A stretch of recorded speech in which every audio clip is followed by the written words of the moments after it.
Hello, how are we, chat? Oh, what a way to start a show.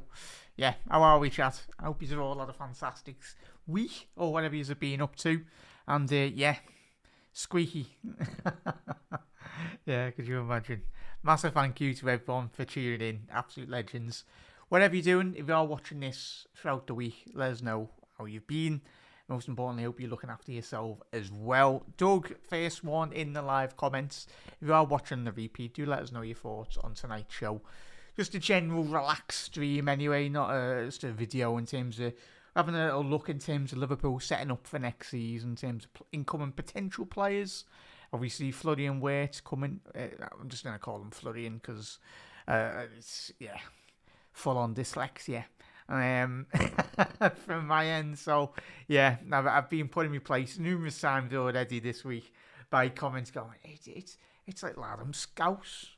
Like, I try my best to pronounce it right, but like everyone that, like, obviously the Arne, it's Arne in terms of when you pronounce Arne, it's not Arnie, as the Scousers might say. It was some of us anyway, but yeah, it's Florian. I'll call him that anyway. But yeah, what a signing, chat. A phenomenal signing that will certainly elevate this Liverpool side onto greater things next season. A phenomenal footballer, great character as well. Not that I've met him anyway, but from all the Bundesliga content that I've consumed over the many years as well, he's a phenomenal footballer, and I think he's only going to bode well. And obviously, chat did just clock onto that yesterday in terms of the media content. I certainly did a couple of hours later anyway, but I think someone pointed out on Twitter, and it looks like Frimpong will be his buddy anyway. Obviously, Frimpong and Florian were next to each other in the locker room anyway, and that will continue. I found it very interesting as well, chat. As I said on Anfield Index yesterday as well, like I've seen a couple of the Bundesliga videos over the last couple of seasons, and he can speak really good. Speak really good German, because he is German. Speaks very good English as well, but you'll find that with most German. I think obviously English is it's just us arrogant English when we go abroad. We don't tend to learn the lingo anyway, which is disappointing. I'd love to be able to speak. I can speak Scouse, a little bit of English, and a bit of everything anyway. But like, it's why it's amazing. Like some of the journalists that I do watch, I think obviously the lady that does CBS, forgotten her name anyway, but she's on obviously with Carragher and Thierry and Micah Richards. Nearly forgot him, but I suppose everyone kind of forgets him because he's it's Micah Richards, but one of the best personalities, Micah Richards anyway. But yeah, that lady that presents with them, Kate Abdul anyway. She can speak about 6-7 languages, and obviously that's a big point of being a journalist. That's how you stand out, really. But yeah, I can only translate Scouse, sadly. So I could probably translate Carragher for certain, especially the American audience anyway. That might do a job anyway. So, but yeah, chat, how are we? Kev, how are we, mate? And chat, let us know your thoughts on Florian becoming Liverpool's new number 10 for next season. Hello, Kev, as well, chat. So yeah, a fantastic signing that will only bode well for Liverpool, really, for next season. He's a fantastic footballer. We'll speak about him tonight as well. And obviously, Milos Kerkez, I've included him below because I think that's more or less a foregone conclusion now as well. I think everyone's expecting him to become a new Liverpool player in the next couple of weeks as well. I think he's been away, similar with Wirtz. Obviously, with Florian, he's going back on his holidays. And I don't know why he apologised on his interview, Florian, yesterday, but I think he understood the amount of engagements. He's probably been tagged about 1 million times for the last month, going, when are you signing, when are you signing, when are you signing? And as he said, he apologised, but no need to apologise. He's in now, Reds, and we can kind of relax. But all attention now will certainly go on to, obviously, Milos Kerkez. He's going to be a very good left back for Liverpool. I think the two best left backs in the Premier League over the last year or so, for me, in terms of the 21 to 23 your bracket as well in terms of obviously Aiton Yuri and Milos Kerkez. For me, personal preference over the last couple of seasons, I've always said that I would have liked to have seen Liverpool go and get Aiton Yuri, because I think he's a phenomenal technical, very good footballer. But that's just my preference. But hence why he's got a big move to Manchester City. And I think Liverpool have got a similar type of player, and potentially Milos Kerkez as well. He's got better attributes than Aiton Yuri and vice versa, really. Two very talented left-backs, and you can understand why Man City have spent big money on Aiton Yuri, and Liverpool will, by all accounts, looking like we will spend a lot of money on Milos as well. Only 21 as well, whatever he is, so you're buying a player, you're buying a left-back for like the next 7-8 years. Just look at how good Andy Robbo was. The data, lads, that's for me in the Klopp era. That was one of the, like, for bang for your buck, really. Andy Robbo, that's not going to happen again. Very rarely. I think when you look at obviously the amount of money that Paris Saint-Germain did buy obviously Mendes from, it was Sporting Lisbon, wasn't it? Prior to his move to Paris Saint-Germain all those seasons ago. Anyway, he come for big money. He's probably worth about 70-80 million now, Mendes. But as we know, as we've said with the Flurry, and I know rival fans are saying, oh, look at his valuation as a player, but modern day footballers you can't control the price tags. And it is difficult for certain players. I think you look at Kepa when he moved to Chelsea as well, from La Liga. And I think he was, not just Kepa, but a lot of players, when you go for big moves and big money, it does get the better of them, really, because I think certain football clubs don't really help develop players. I think they just expect players to come in and be the player that they were. It's not all about that. It's about having as we all know, the right infrastructure, most importantly, and you look after the players. And that's one thing that Liverpool do internally in terms of great people at the football club, and most importantly, all the fans. Like, if a player comes in for big money, it was Rushy and Aldridge, they went through a very torrid time at the early years of their career. And then, obviously, Rushy never really looked back, did he? John Aldo, even Peter Crouch, I think he went a fair couple of games. Was it 15, 20-odd games without scoring? And I think he spoke on record. Check out Peter Crouch's podcast, chat. If you want a bit of content for this weekend, check out Peter Crouch's podcast. Some of the best. It always gets me laughing anyway. He was a very talented footballer. And he's absolutely hilarious when you stick him in front of a camera or doing a podcast anyway. He's a top lad. So, and what a player he was. So, Wirtz, he's come for a bit. I've seen it. It's only been 24 hours. You got rival fans. I'm pretty sure we've all seen some of the absolute whoppers from Chelsea fans, Arsenal fans. And I'm telling you, chat, Arsenal, they're going to go like a week into the new season, and they still haven't signed a new striker. I'm sorry, Arteta. I'm going on an Arsenal rant again. But I don't want to be hearing any of these Arsenal fans, or even Arteta, 3 weeks into the season going, like, was it the year before last when I think they didn't win a game in the first 3 weeks, and they had that badge of honour going, oh, we competed with City. Well done, lads. We've won 2 league titles in the space of 5 seasons. They're a very young team, Arsenal, a very good footballing side, but they've digressed. They've gone backwards, but I suppose that's what happens. Me personally, as you can tell, I'm not a big fan of Arteta. He's good in certain areas, but I think he's just gone full-on Tony Pulis at Stoke City. He has thrown all of his attacking plans out of the window, and he's tried to become 4 centre-halves, sit on the edge of the box.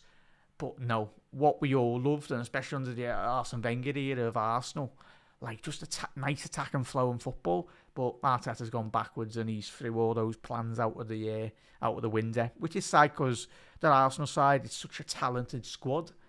But it does my head in, even as a neutral, when I'm watching Arsenal games. And happy days, lads, if you just want to play that sound. But you just want win trophies, most importantly, because you've got to be expansive, you've got to be expressive. You've got Odegaard defending his own box, like, and there's a reason why Odegaard's like drifts out of certain games, because you get him to just be so defensive and try and like defensively block certain zones and all that nonsense that Arteta wants. Just go, let him just express himself, will you?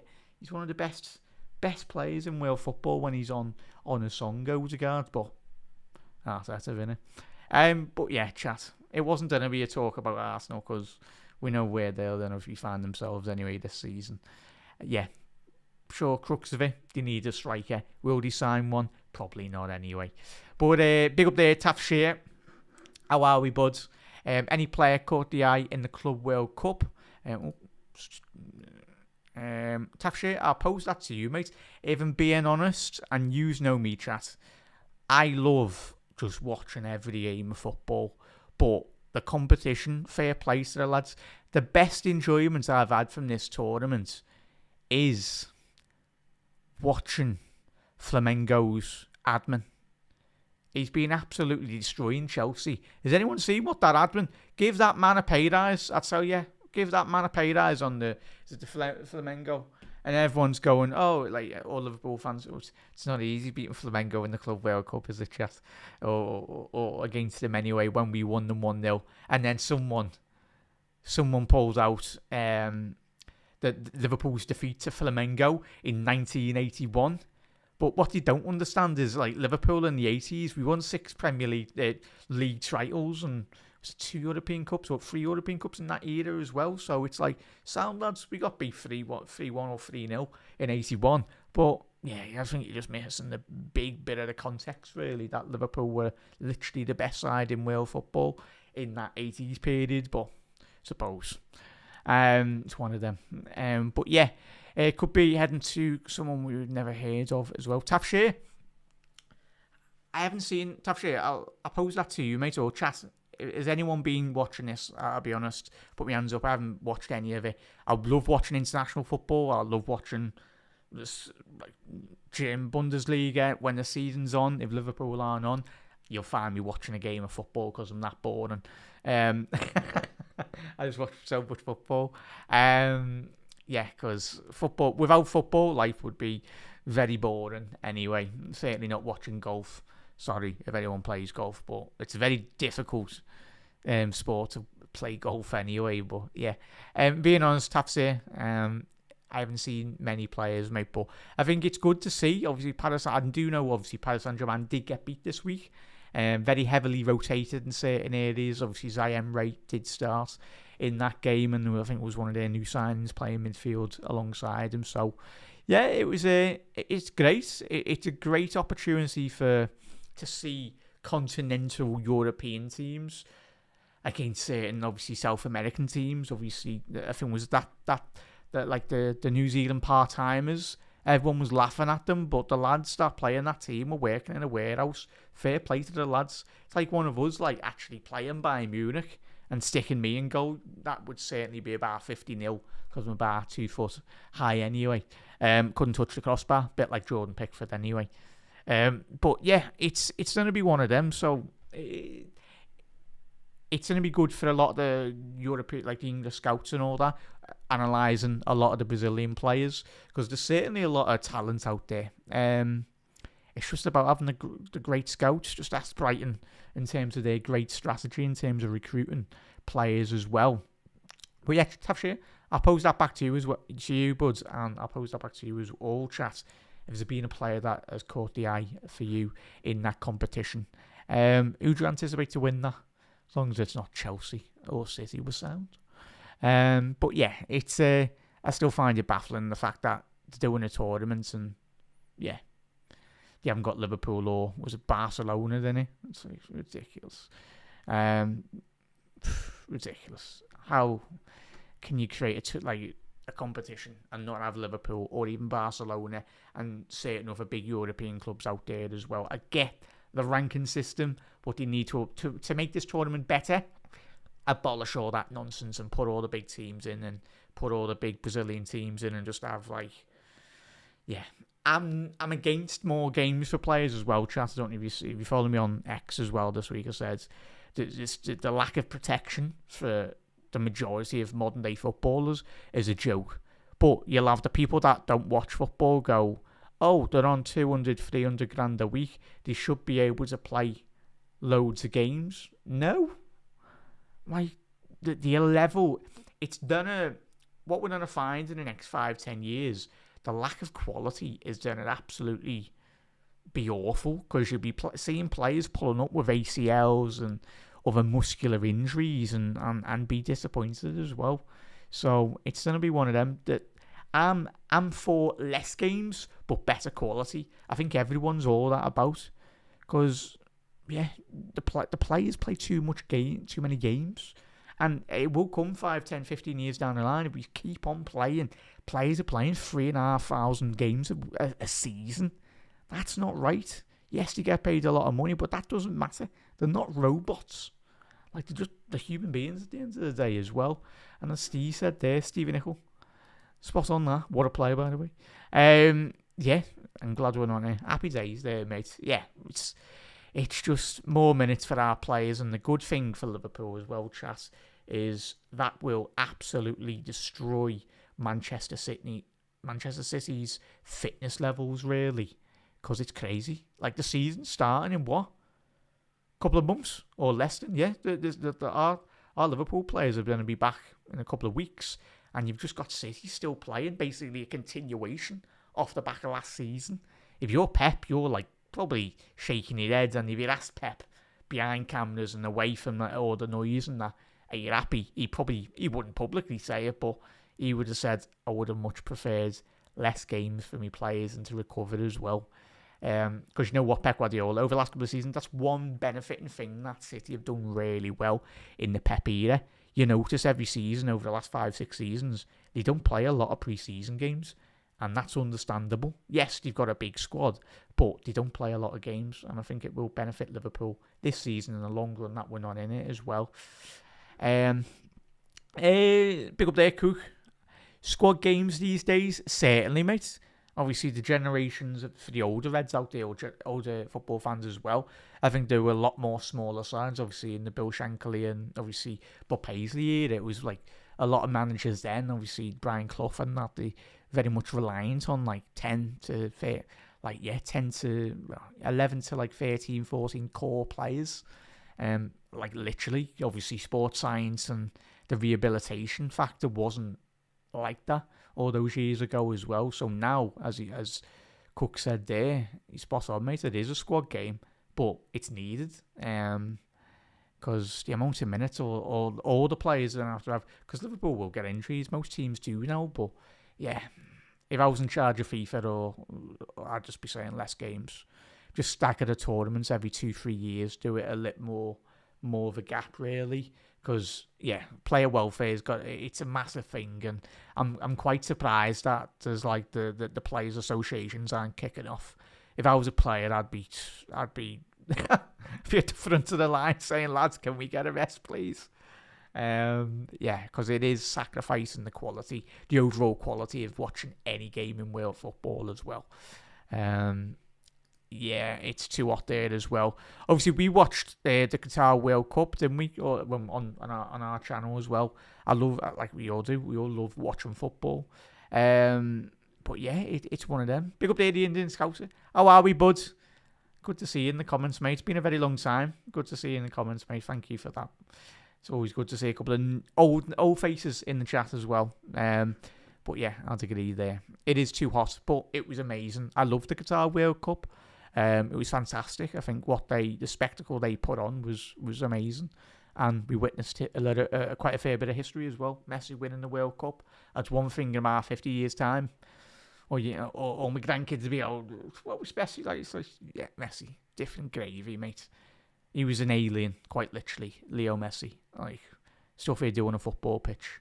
Couldn't do it in the second leg in Anfield, though, could he? Nice one, Fabinho. I still find it mad. Fabinho was on a yellow card in the first 5 minutes. And yeah, it's one of them. Oh yeah, Jay, he can't, can he? Neither can Arteta, Jay, by the way. Let's get Arteta, get his speakers out anyway. But yeah, might have went to John Lewis to get an extra pair of speakers, don't know. Yeah, it's disappointing, innit? But it's all about the world game and getting generating it as well, like getting more money. Like, fair enough, if you go and win these competitions, it's very good. Like, the money's there, of course it is, but if I'm being honest, the Premier League, we generate so much money anyway. But I'm not against if Liverpool won that competition, we had an extra 100 million to spend on another Wirtz. Then sound. But but yeah, like it's just maybe might be different if we have an extra 150 million to spend in a certain transfer window in 2 years' time. We will be there. You'll be seeing me doing a 7-hour long watch along anyway on Liverpool. We will be there as well. Big up there, Alex. Any thoughts on the central defenders we might get? Big up there, Alex. Good to see you in the comments boards. All ears. And yet, certainly, Alex, I said that on my socials yesterday. Give credit to Hughes and the owners, and even the owners as well. 100%, mate. And if you've been a viewer of my channel over the last couple of seasons as well, chat, you'll know I have criticised the owners as well on certain mistakes that they've made.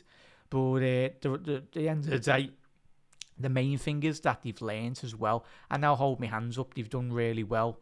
And that's what you can ask for. They've made Liverpool such now an efficient football club in every aspect. They've got the best people in every position. Sporting directors, getting Richard Hughes in. Everyone, all the rival fans were going, Liverpool are going to fall off. Were we?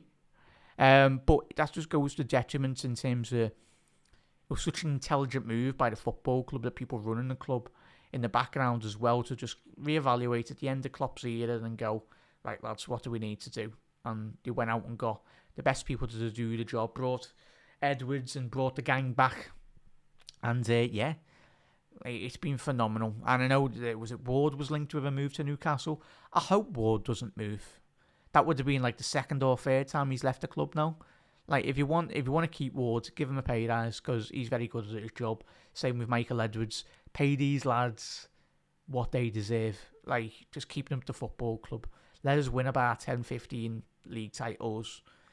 And then what you want to be doing as well, if you want to start a side hustle, if they want to set up their own data departments, as a side business, Liverpool should be yeah, sounds, you work for us and we're our main focus, but the club should support their visions as well as an individual. That's certainly, I think you'll see a lot of the players, they've got a little bit of side business as well. Obviously, was it Flamini? Obviously, the ex-Arsenal player, he's absolutely minted now. I think his revenue, outside of football, and it's what it's all about. Obviously, protecting players as well, give them an education as well off the pitch. And that's what Liverpool do really well in terms of supporting the players and helping them really. But yeah, Alex, spot on there, fella. 100% fantastic. Fully do deserve it. And most importantly, looks like John and obviously Linda and obviously Edwards and Hughes, they were on the bus this season. And it looked like everyone enjoyed it. And it's not just the players as well as a chat.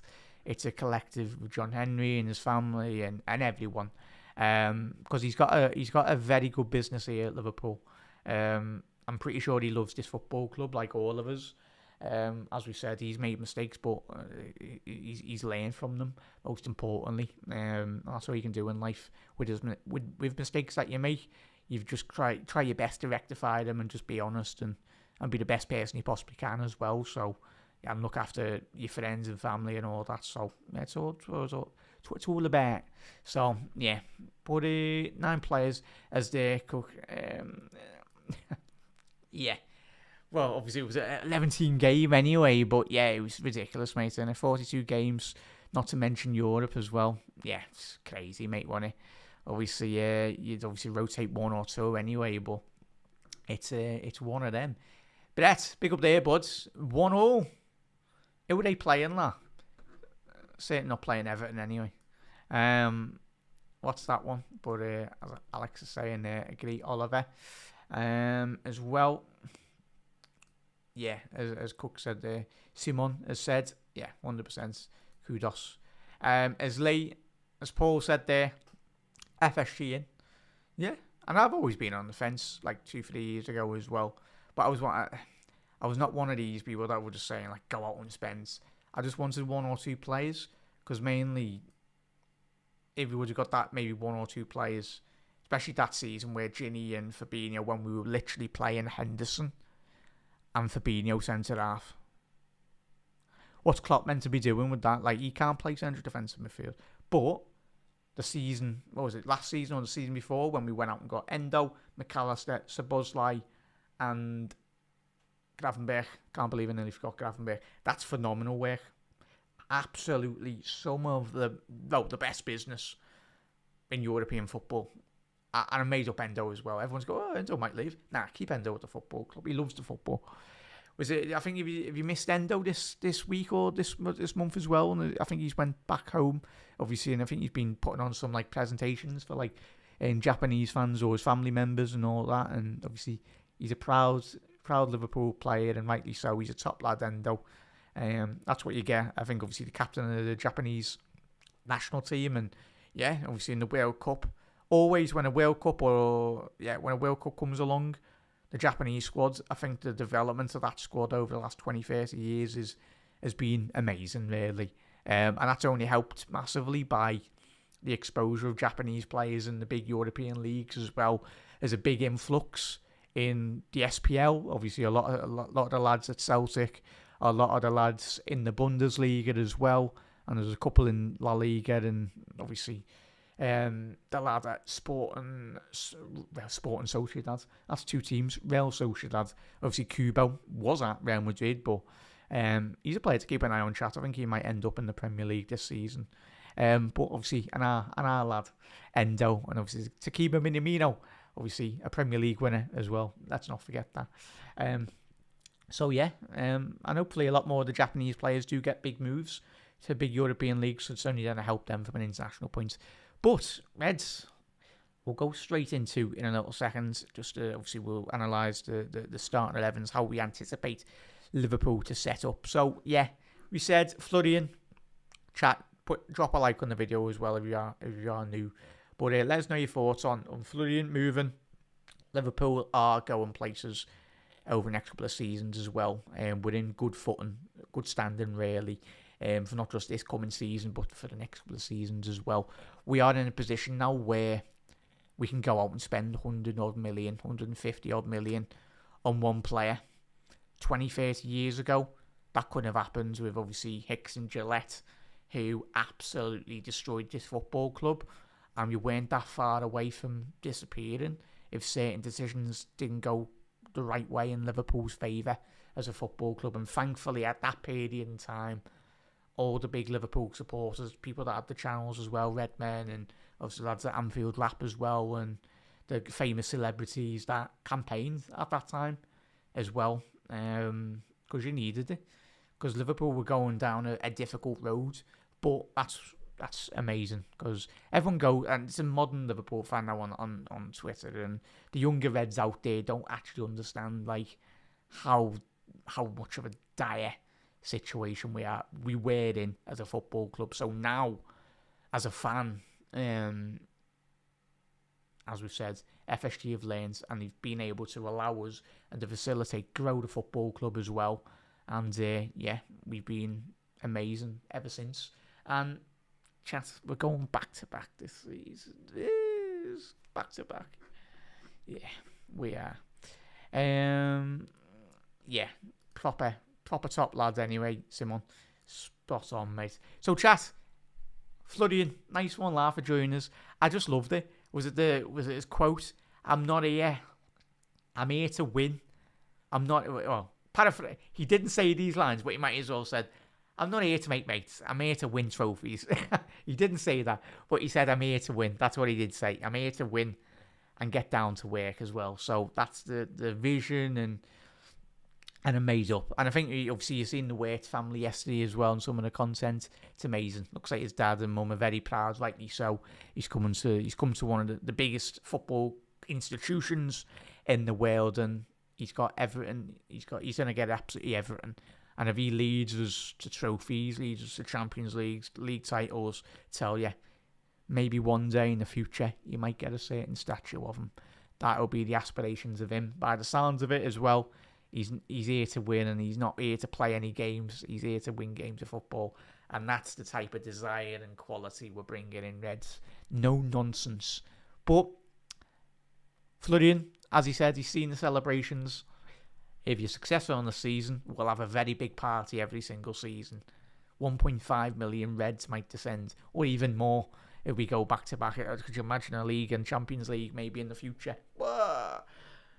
Forget 1.5 million, it'd be about 5 million. Yeah, it'd be ridiculous. Yeah, can't complain. Also expanding. Yeah, 100% there, Jay.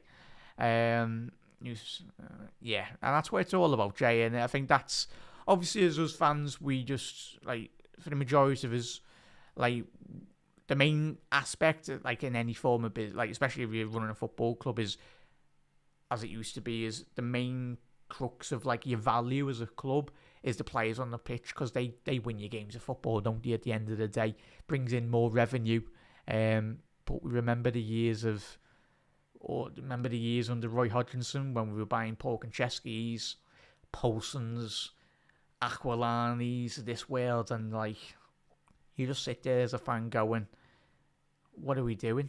But now, wow, we got Van Dijk, Salah, and everyone in that team. We are a million miles away from where we were, but in a positive way as well. We've come a long way, Jay, and just enjoy every single second, like all of us. We will be there come the first week of the season. Whatever happens, we get behind the lads and we'll enjoy. Because I'm fuming, Reds, if I'm being honest. What are yous like? Like, I just want the season to start, and we've still got absolutely ages to go here. It's like, we just love watching Liverpool. I know I certainly. I watch the game and then I watch about 20 million highlights after the game. Everyone goes, "What are you doing?" Just watching the footy, innit? Yeah, because I'm that sad. But I love Liverpool, like all of us.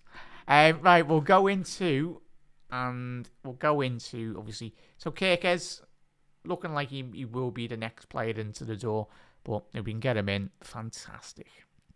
So chat. So we'll go into a little bit about obviously Liverpool in this upcoming season. Don't worry, we're not playing Chiesa through the middle. He looks like he might be going to Napoli as well, chat, and which I'll be disappointed, but I don't think there's ever been a new signing that's had a better song. We might sell him, but keep the song. Like, he's a league title winner at Liverpool. His name's etched in the football club's history. So we'll start with obviously. We'll do a show this week at some point. I can't pinpoint a date, just when I've got a bit of more free time anyway, when I'm not working anyway. But we'll do an episode on the possible incomings and possible outgoings at Liverpool as well. And we'll have a little look at the homegrown quota as well, in terms of maybe if we might need to buy a certain English player coming in as well. You can see I've got two of them on the reported targets there. Anyway, be one second, let's zoom in. Can you see that? There we go. So, as you can see there, chat. So, we'll go with the expected starting 11 this season, chat. So, you'll have Ali Becker in goal. Who else other than that absolute legend? Chat, if you haven't seen that documentary Liverpool have done, give the media team a pay rise, because, as I said yesterday on Anfield Index, we've got the best media team in the Premier League. We have. Because they're producing content like that. Like, yeah, fantastic. Amazing watch, Reds. The first 3 episodes in that series are free anyway, chat, I think it is. So, check it out if you haven't seen it. What a man Alisson Becker is. And let's hope he stays. I'm hoping Ali signs a new deal, chat, if I'm being honest. I know Mavrashvili's coming in and he won't be happy seeing Ali sign a new contract, but give him a new contract. Keep him at the football club. As we've seen, look at Edward van der Sar. He got better when he got older. Maybe Alisson, as long as he doesn't keep on picking up these little injuries anyway, but I suppose that might happen when he gets a bit older anyway, but his performances will only get better, if I'm being honest. So, chat. So, Gravenberch, McAllister, Dominic Szoboszlai as well. Cody Gakpo off the left flank, and Mohamed Salah. This is the dream, chat, for all of us, isn't it? Absolute dream. So, who would possibly come out there? There you go. So, that would possibly... Oh, where the... Wait 1 second here, chat. Right.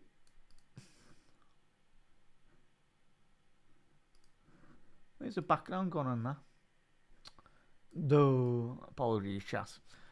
It's got no background on him, but yeah. That's where he's on me heading. Well, it doesn't matter, we'll carry on.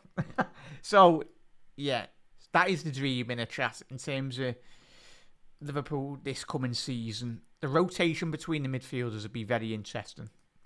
Where Florian Wirtz will play, it will be behind the striker, whoever that is.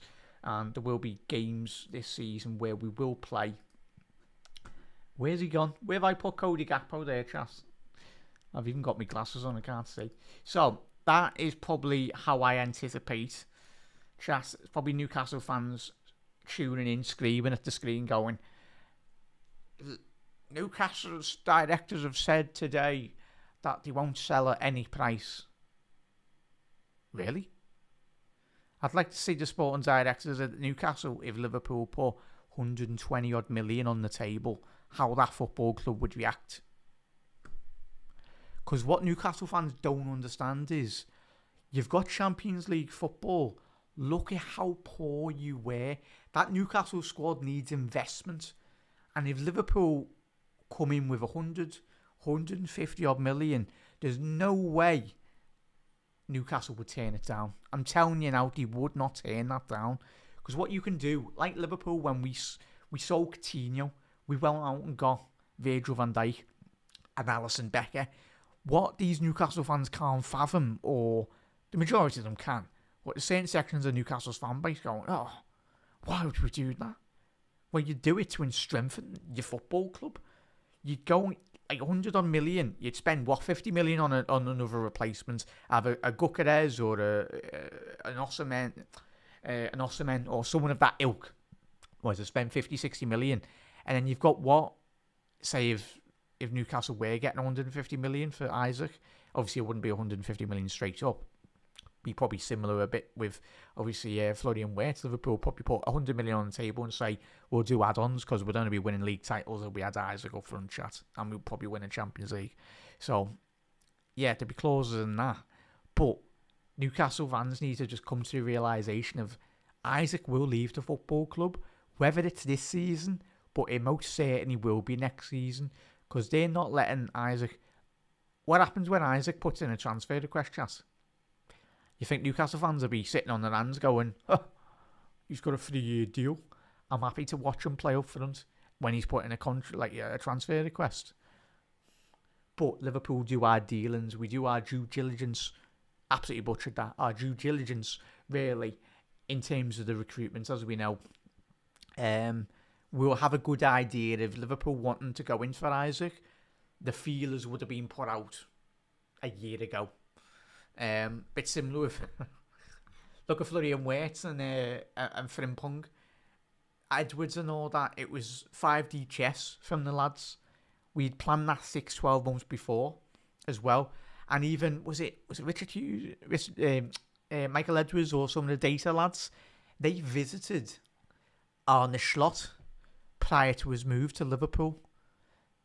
They were, I think it was Arne on his interview, like he said in the very first interviews, he's like, yeah, the data department actually, and the lads that you've spoke to Arne previously, Liverpool do our own, it's 5D chess from the lads in the data department and Liverpool's recruitment. We're thinking 12, 24 months prior to a move happening, really. And it's all about presenting to Florian and Jeremy Frimpong as well when they come to Anfield, obviously in the Champions League last season. It's like, see these facilities, lads, they can be yours. We've got state of the art, and this is what I was speaking about the owners as well in terms of the investments of the football club. Every element at Liverpool. Man United's Old Trafford's got a leaky roof. Like, their owners can't be bothered about like replacing a roof. That probably costs what? 50 grand or something just to fix. They don't care, they're Man United's owners. But yeah, it's going to be one of them. It's ridiculous. Club of that stature happily put themselves in debt though, won't they? So it's one of them. But chat, what would be your starting 11 in terms of Liverpool potentially this season?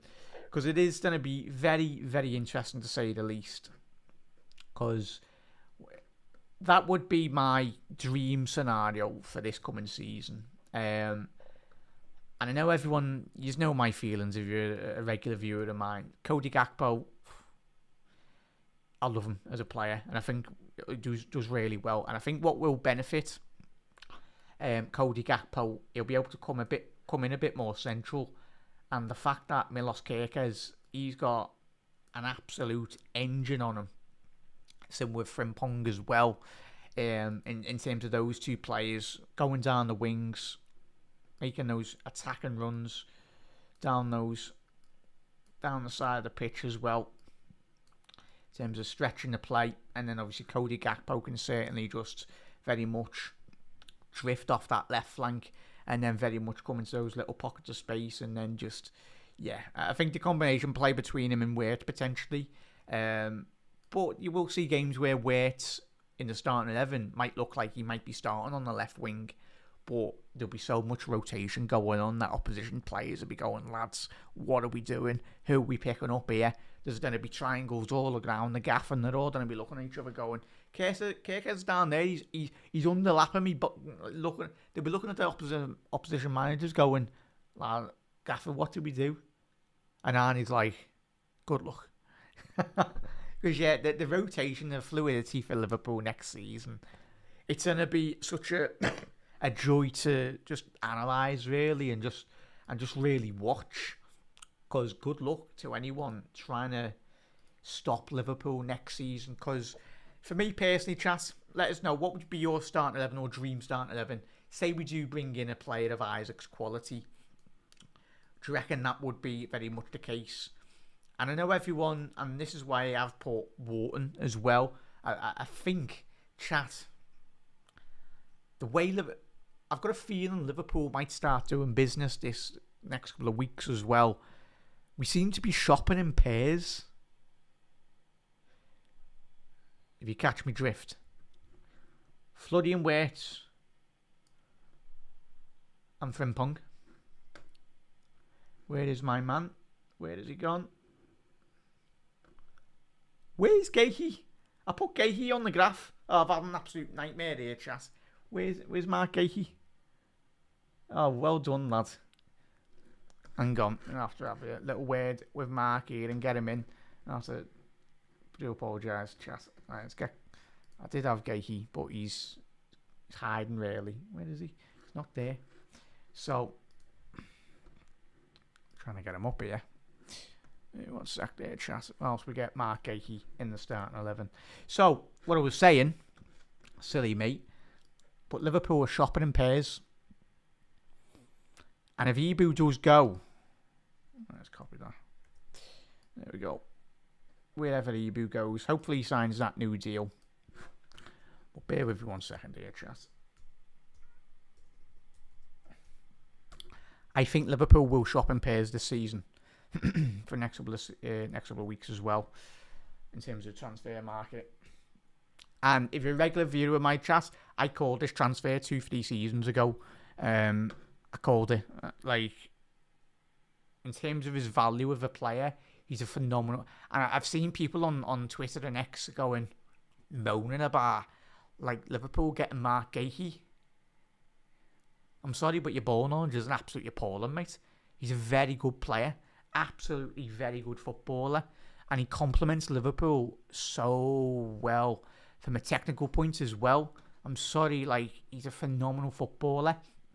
He's got a year left on his contract as well.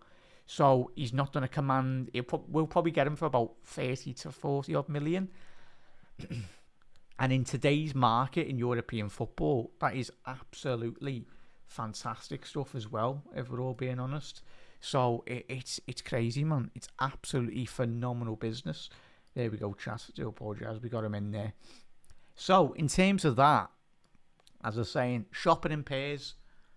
Don't worry, Wirtz isn't playing right wing back, by the way, chat. But I do think Liverpool's business might look like that. Maybe not getting Wharton this season, but if Mark Gahey does come to Liverpool, I think there will be very much a very good understanding that Liverpool might go in for Wharton, because Wharton is much needed. This is me not saying dropping Gravenberch, what did we say at the top of the show? These players aren't robots. Gravenberch, he's played, 3,000 minutes already over the last 12 months? He's played a lot of minutes. Maka has a very good rest at the end of the season, but if you brought in a player of Wharton's ability, and then, talk about squad depth, chat. Good luck for Arne Slot to try and keep these players happy, by the way, but that's why he gets paid the big bucks anyway. He's not there to make mates. He's there to win football games. And Liverpool were to bring in Mark Gahey as well, though, chat. I'm telling you now, excellent bit of business. Excellent bit of business. And the fact that I think he is right-footed, but he plays in a Crystal Palace system that plays, the one thing Liverpool haven't got as well is a lot of left-sided dominant defenders, like in terms of in a system. As we know, the majority of the time Liverpool play with Virgil van Dijk of the left of the two centre halves, and obviously Ibu Kanate. Because if Ibu's not signing that new deal, chat, we all love the lad, but Liverpool, and you'd expect Liverpool will have a very good idea if Ibu's signing a new deal or if he's going to Real Madrid. But it's just about having balance. And Gahey, him potentially coming to Liverpool this window, fantastic. Or even if we had to wait and just an extra year. But it's difficult because when you are looking at Mr. Jarell Quansah, potentially even the football club as well, and if Liverpool are going to be bringing in, 30, 35 million? I think it's been reported over the last 24 hours or whatnot. That's a fantastic move for them, by the way, as well, chat. A fantastic deal. And let's hope Liverpool do have a 25, a 10 to 15% sell-on clause, because I tell you what, if he does well, wins the league title, I think his value, again, I think that'd be very good business for me, Bayer Leverkusen. But it's good that Liverpool and Bayer Leverkusen have got a very good understanding, as opposed to be best mates with us because we just paid hundreds of million for their Florian anyway. But I tell you, it's a very great institution of a football club as well. They develop their young players as well really well, or any players for that matter. They get looked after properly as well. So with Jarell going, you'd anticipate a player of Mark Gahey's quality to come in. And he is a very good footballer as well, though, chat. He's playing in the Premier League. If anyone's watched Crystal Palace over the last 2-3 seasons, he's a phenomenal footballer. Very technical, gifted footballer. And what he does offer you is just squad depth, really, across the park. Because we'll have a little look at the squad depth here now as well, chat. So, when you're looking at that, obviously, Quansah, but I'll put Quansah there, though, chat. But we're anticipating him to go this season. Obviously the agreement's been reached. So you're looking at that squad depth. Kirker's possibly coming in as well. Joe Gomez. Oh, apologies there, Chas. Actually, wasn't there.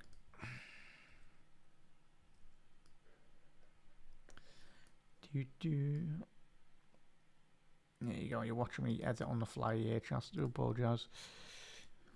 There we go. So, in terms of that, that doesn't matter.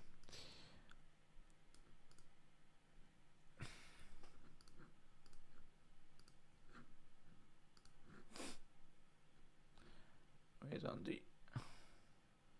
That doesn't matter. But yeah, you can see obviously Andy Robbo there. So in terms of the squad depth, Liverpool, we've got very good squad depth. But what you want to be doing is just help, bringing that quality through as well. So you're looking at that. Obviously, Endo will be the right hand side if he was to play in the Gravenberch position. So Conor Bradley, I'll have to move Wirtz here, chat. If anyone just tuned in, Wirtz isn't a right back, by the way, as we're just doing a little tactical switch there. So Elliott, yeah, we'll put the potential players. No, we'll keep Elliott anyway because he's leaving as well, isn't he? Let's be honest. We'll put Elliott there in terms of squad depth. Even though he's an attacking midfielder, but he can play on the right as well. And we'll put Florian there, just say he plays left wing. We'll put him there. So there you go. So you think about it. When you strip back the squad as well, like you're looking at that squad depth. Move Isaac. We haven't signed him yet. Jota.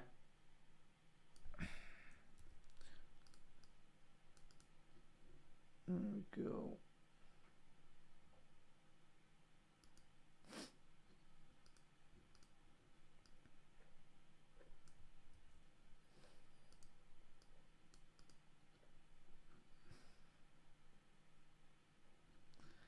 No, that's not. So Jota there, up front. Dominic Szoboszlai, you'd expect him there. So in terms of squad depth for your chat, when you peel it back, really, it's going to be very interesting.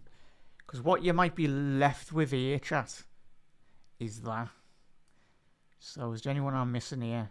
So we got Jota. Chiesa at the minute, he'll be gone in the summer. So that's it, chat. Unless I'm missing. Chat, let us know. Am I missing someone completely? So it's kind of the squad depth when you look at it, really. So we'll take out the players possibly that might be leaving Liverpool. So Joe Quansah, we know he's going. He's had a fee agreed by all accounts. Can you see that, chat? Yeah. So who else is being heavily linked with a move away from Liverpool? You've got Chiesa possibly leaving to Napoli as well, chat. Darwin Núñez. Tell you what, if we were to lose Núñez, chat, this is why we will be in for the striker, chat. We will be. Because look at that. Look at that. Like, we've got... I know Diaz plays central, but yeah. Yeah, we'll go with that then. So, chat, it's... Robbo has been linked with a move away to Atletico. He might be going as well. And then... So that's it, really. Chas, what are we saying? That's it, isn't it? Like, think about it, and yeah, we'll say Elliott does leave as well. When you peel back the squad, and as we know, Arne, he likes a small squad, but we're only a couple of injuries away. And this is... It's being hypothetical, really. It's not always the case anyway, but this is why I do think Liverpool will go out and get an Isaac or a player of that quality. Because if Diaz will sign a new deal, if I'm being honest, chat. I know he's been heavily linked with a move away, but he's a very good player. He helped us win the league title this season, but you need a player like Diaz. If a new deal he signs, it probably will be like a 5-year deal. Obviously, he's 28 now, isn't he? And everyone go, oh, why a 5-year deal? But think about it. Give him a 50k boost or whatever. But he can play through the middle if needs be. Not ideal, but he can play that. And he can play left wing as well. So when you analyse it as well, chat, if those players on the right do leave, it's going to be interesting this summer as well. Will be very interesting. Right, let's get to your comments as well. Newcastle really... What did that, Chas? Newcastle really can't turn down any £100 million deal as well. Big up there, Mark. How are we, bud? Yeah, he's... yeah, if that... a fee of that nature did come in, bud, for any of the Newcastle players, mate. Good luck to any Newcastle fans saying, oh, we'll turn it down. No chance, lads. Absolutely no chance. Really, in all honesty. Alright, big up there, Ants. How are we, Jack? Hope you're okay. I'm all good, mate. Most importantly, hope you are good fella, and everyone in the comments. Do you think we'll sell Chiesa and we'll get that bid as well? And do apologise, chat. I should have put Osimhen there as well, because he's been another player that we've been linked with. And anyone that's been away from social media today, I think you're regarding one of the Italian journalists. Was reporting that Liverpool there was a report going around in Italy saying that Liverpool and Napoli are discussing a possibility of Chiesa and Darwin Núñez going to Napoli in a swap deal for Osimhen. For me, if I'm being honest, it sounds great. It honestly sounds great. But we know with the FFP regulations for Liverpool got to abide by them as well. we've got to bring in profit there. Similar with Liverpool doing a business with Joao Quansah. Because if that was the case, Liverpool would have part exchanged Quansah in the Wirtz deal. But what you want to do with Quansah, he's pure profit, really, isn't he? He's an academy player that Liverpool brought in from the younger academy days. We signed him, developed him, and that is going. If you're a Chelsea fan, you love pure profit because you just go out and buy a new house, you sell another hotel, or you sell your ladies' team, or whatever Chelsea get up to these days. Certainly don't win trophies anyway, but it's one of them. So, yeah, and I think if there was going to be a deal, I think it would be a case of Liverpool and Napoli negotiating certain fees for individual players. I love Osimhen. I would love him. And I don't get this aspect of everyone going about, obviously, Osimhen having a bad attitude. Just go and look. I watch quite a fair bit of the Italian football, and he's a very good footballer, but the way he was treated in Napoli was absolutely disgusting, chat. Just by like the Napoli media team or whatever, like it's disgusting, and you can understand why he was angry and very disappointed. No player or no person in the world should ever go through anything like that as well. So yeah, I'm made up that he went to Turkey and the fans absolutely love him, but that is always the case when you do really well in Turkey. It's an amazing country as well, and they very much look after you, and especially with a very talented footballer, if you go to a club like Fenerbahce or Galatasaray, and you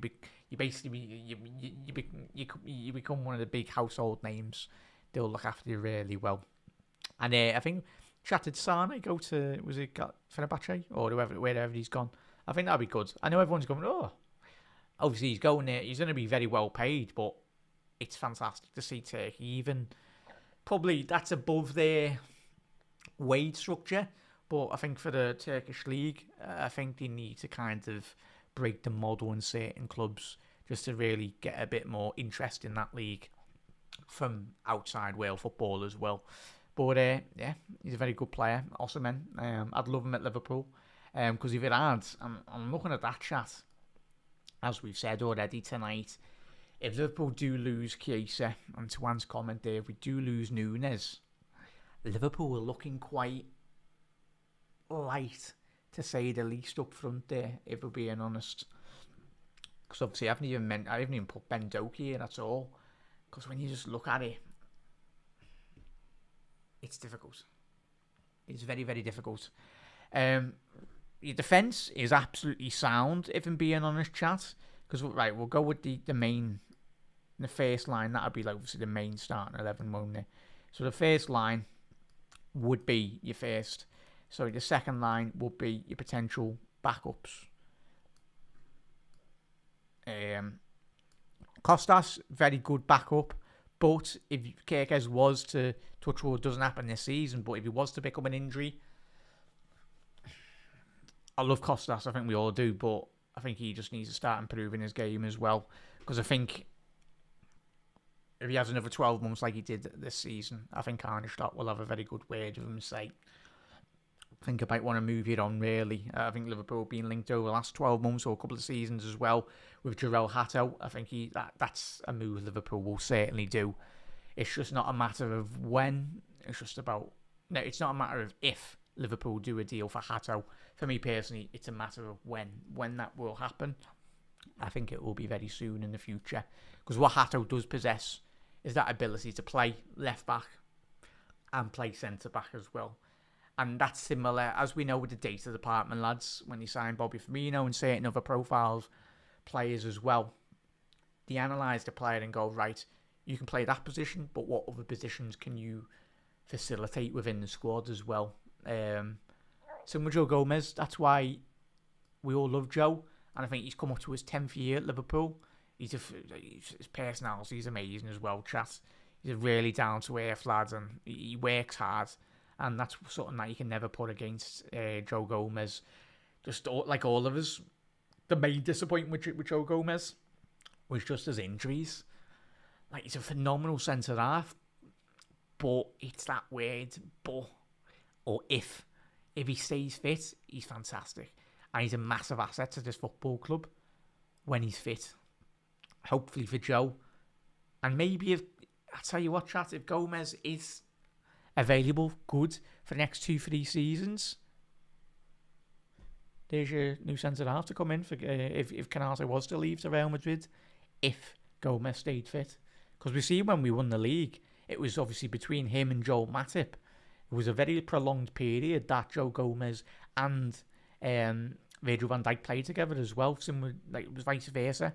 So he's a good player, man, and he can play right back, he can play left back, and he can play centre half as well, Joe Gomez. So he's a big asset to the club when he's fit as well. And then you're looking at that, Endo, good squad player, Curtis, Maka. I know a lot of people think different about, obviously, Curtis Jones, but if you're a regular viewer of mine, I love Curtis.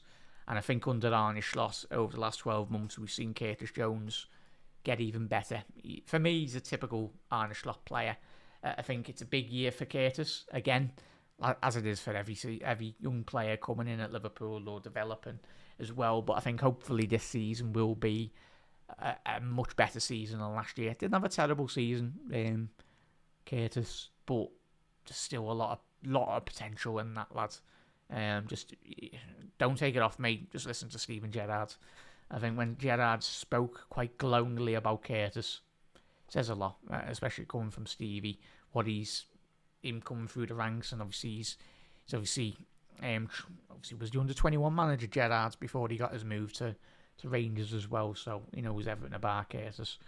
And then obviously 2 10s, Dominic Szoboszlai and Florian Wirtz.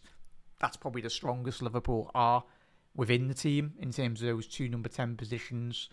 We know Dom, like he did against Brighton, as we said at the back end of last season, I think we will see a more adapted role for Dominic Szoboszlai. Make sure you do check out, obviously, the podcast. There's an interview that I've done with Aaron, obviously a Hungarian journalist. That's obviously on the Anfield Index as well. Check that out. It was a fantastic. I learned a lot, and I'm pretty sure a lot of people did as well. Speaking about, obviously, Dom when he plays for the national team, and it was just great insight, because I think Aaron did allude to maybe a slight position change this season, but I think that's what Arne Slot will be doing as well. I think there will be certain games where you do see Dom a bit more deeper in the team, especially when you've got Florian Wirtz. When you're coming up against teams like a Forest that are just going to be happy to sit on the box, there's no reason to play like an Endo style player, or even Gravenberch, really, even though Gravenberch's phenomenal breaking the line. But what you need there in certain games, if you were to play a Forest at home where they're sitting on the box, you'd certainly get an extra Curtis Jones on the pitch. You get Dominic Szoboszlai on. You'd probably play 3 10s, if I'm being honest. You won't be sitting there with an out and out 6 or like a Gravenberch in that position. There, you just get him a bit more higher up the pitch, and you just play obviously with the box, really. Obviously, just drop one of the strikers and then just play that. Yeah, because like the pressure on the pitch would be phenomenal as well, chat.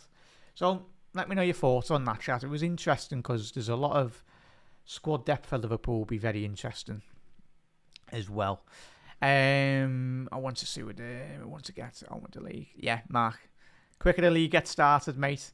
That's absolutely fantastic. We'll be made up. As Anne said, I'd say Gahey insane. Some wants £100 million backups. Yeah, it's very, very unrealistic, and if I'm being honest. And I get, obviously, when you're bringing in a player of Gahey's quality, he's a phenomenal centre half. Don't believe anyone on Twitter. These people that are saying he's a bad footballer just haven't you haven't analysed him. You haven't watched a game of Palace. I just struggle to understand and just analyse. Don't get me wrong. If you're viewing on my channel, chat, over the last however long I've been doing YouTube, I chat absolute bare waffle the majority of the time. But I much appreciate everyone for tuning in. But yeah, it's one of them really that it's positive to say the least. But I massively disagree with a large percentage of people on when people are going after Gahey. He's a phenomenal footballer. Yeah, so big up there, Everest. And I think he will come to Liverpool. It's just a matter of not an if, but when he comes to Liverpool. I think it will be this summer. adds so much to the team as well. Big up there, Everest. Big up everyone, Jack. I miss you in Everest. It's my job, as Roy Keane would say on Anfield Index. You've given me a platform. I just love doing media content in general, Everest.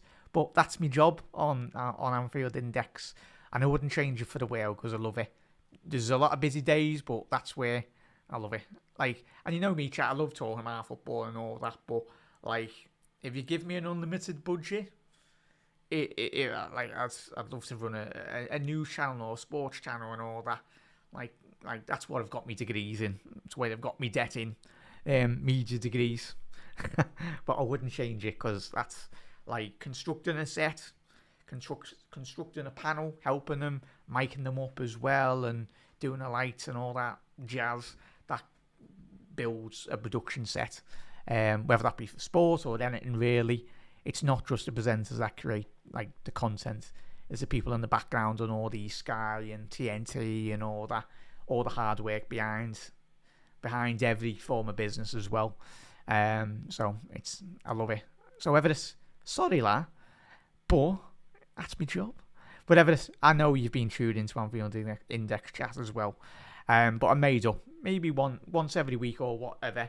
But that's why I do thank yous as well, chat on my channel. So I'm made up. You just go over to Anfield Index because I do the watch-alongs, speak about football, and I've had the privilege of meeting a lot of people over there as well, speaking to journalists as well. I'm still learning massively as well, and hoping to improve in a lot of aspects. But so I'm made up, Everest. So yeah, I know, and massive thank you, Everest, and everyone for tuning in over Anfield Index as well. We're growing very quickly. But that is understandable because the amount of great content that is getting produced over there from everyone, really. There's so much. Obviously, Gags and the lads obviously got me on board last season, but yeah, it's amazing work. Chat, if you haven't subscribed, head over to Anfield Index. And even, obviously, we've got our YouTube videos, but there's so much content, obviously, in the background as well. So much content. Like, if you love listening to your podcast as well, become an Anfield Index Pro member as well. When I say there's content, there's PR content, as the Scousers would say. Or Scousers. PR content as well. So check that out as well, chat. But yeah, Everest, it's my job, as Roy Keane would say, and I wouldn't change it for the world, mate. So there we go. Big up there, Annie as well. Yeah, not too bad. A good Liverpool team. Chat, Annie or anyone, what would be your starting 11 for next season? Probably people tuning in going, why have you got all those players? But we were looking at the squad depth really for Liverpool in terms of next season, possibly. VHS. Yeah, tune in to Anfield Index, but I know the large majority in the comments. I do see you all on everyone's shows, and it's much appreciated. Not just from me, but everyone in Anfield Index as well. So it's about growing a big community of Reds over on Anfield Index as well. We are going places as well as a channel. We're going to even grow, hopefully. We keep on track as well. Keep on everyone working hard like everyone is as well. And yeah, keep on growing it bit by bit. As they say, Rome wasn't built in a day. So yeah, just keep on working hard from everyone. And we'll grow into, maybe one day we might have a big studio, a bit like Sky Sport or TNT. That's my dream, eventually. But we'll cross that bridge when we get there, maybe one day, as well. So I think, as Everest is saying there, I think Fabrizio said the Núñez is ready. Yeah, I think the overall consensus really, Everest in it. I think he will be leaving. The main thing for Darwin, I'm so gutted it doesn't work for him at Liverpool. Because I remember being in the ground. I think I went to a game with Connor all those years ago. And I was very fortunate to be in the Cop watching Núñez. And I left the ground like the majority of us in that game going, who is this lad? And I go back on my channel and I was like, sign him. Because I hadn't seen anyone do that to Virgil van Dijk or Joel Matip or Gomez and the lads. I was like, who is this fella? My man scored about 4 offside goals, but the way he was finishing them, I get some of the goals were offside, but I just wish that Núñez was at Liverpool. But as we said at the top of the show, certain players, it just doesn't work out. And they can put in all the effort. Because Núñez, bless him, he's a very good footballer. But it just hasn't worked out. But the one thing you can't question about Núñez is that work rate in certain games. And I know Arne Slot did have a word with him last season. And he said it quite publicly, saying Núñez is work rate. But I think that mainly comes from frustration from probably all of us, and certainly Núñez going, lads, there's a good player in there. And I think if he was to go to Napoli, chat, I think they'll absolutely adore him. And look at the way Scott McTominay's gone to like a lad from Scotland, or I'm happy he's left Man United because he was one of their best players. Well, it's no luck that every player that leaves Manchester United gets better anyway. But that just goes to show how rotten the football club is from top to bottom, really. Man United would have been in a better position if they kept Scott McTominay. But that lad's gone to Napoli, and he's literally, I think it was you got Italian player of the season as well. And obviously Napoli winning the Scudetto. So, and obviously you got Kevin De Bruyne going to Napoli as well. I think they've been linked with O'Reilly, Napoli as well. I tell you, O'Reilly, and the fact that Scott McTominay has gone to Italy. There were certain Italian fans that were comparing him to Kaka. Obviously, Kaka's a generational talent, as we know, but he was playing like Kaka in certain games in the Serie A. Even the Napoli fans and just general like Italian fans were like, wow. But yeah, I wish him well, Everest. I think we all do. Whether he goes to Napoli, but the main thing is we do see just Darwin Núñez. As long as it's not against Liverpool, it'll just be one of those transfers in 10, 15 years going, everyone asks you a question, one player that didn't work out for Liverpool, he'd certainly be in my top 3 of players that I just wish the penny just dropped for him, and because he's got everything as a footballer. He's got pace, he's got power, but just doesn't work out in Liverpool's system, sadly, which is disappointing, to say the least.